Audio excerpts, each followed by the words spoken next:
చూసినాం కదా చంద్రబాబు నాయుడు ఏం మాట్లాడుతున్నాడో. చట్టము ఊరికే పోనీయదు అనంట. అయితే దానికంటే ముందు ఇక్కడ 2 పాయింట్స్ మనం ఆలోచించాలి. ఈయన ఒక సీఎం గా ఉండి ఆయన ఏం మాట్లాడుతున్నాడంటే, గాంజాయి మత్తులో ఆయన చేసిండు తప్పు, అయితే చట్టము ఎవరిని ఊరికే పోనీయదు, దేవుడు ఊరికే పోనీయడు కాబట్టి వానికి తగిన శిక్ష పడింది. ఒకవేళ ఆ శిక్ష పడకపోయి ఉంటే వానికి చట్టం ఖచ్చితంగా ఉరి శిక్ష వేసేది అని చంద్రబాబు నాయుడు మంచి స్టేట్మెంట్ ఇచ్చిందనమాట.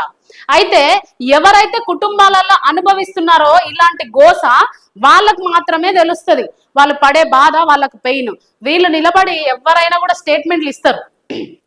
హోమ్ మినిస్టర్ అనిత ఒక మాట మాట్లాడింది, అది కూడా చూడండి. తను ఒక యాక్చువల్గా గాంజా మత్తులో ఉన్నాడు, గాంజా కూడా అలవాటై ఉన్న పరిస్థితి. యాక్చువల్గా మీ అందరికీ తెలుసు, నేను ఎంత హీట్ జనరేట్ అయిందో మీ అందరికీ కూడా తెలుసు. అందరం కూడా బాధపడ్డాం, దానికి మనస్తాపం చెంది ఆత్మహత్య చేసుకున్నాం. చూడండి, ఈమె కూడా 2 మాటలు మాట్లాడుతుంది ఇందులో. ఆయన గంజాయి మత్తులో ఉండి అలా చేసిండు, చేసిన తర్వాత మత్తులో నుండి బయటికి వచ్చినాక పశ్చాత్తాపంతో ఆత్మహత్య చేసుకున్నాడు అని ఆమె కూడా మంచి స్టేట్మెంట్ ఇచ్చింది. సో కూటమి ప్రభుత్వం తీరు ఎట్లుందో మీరే చూడండి ప్రజలారా.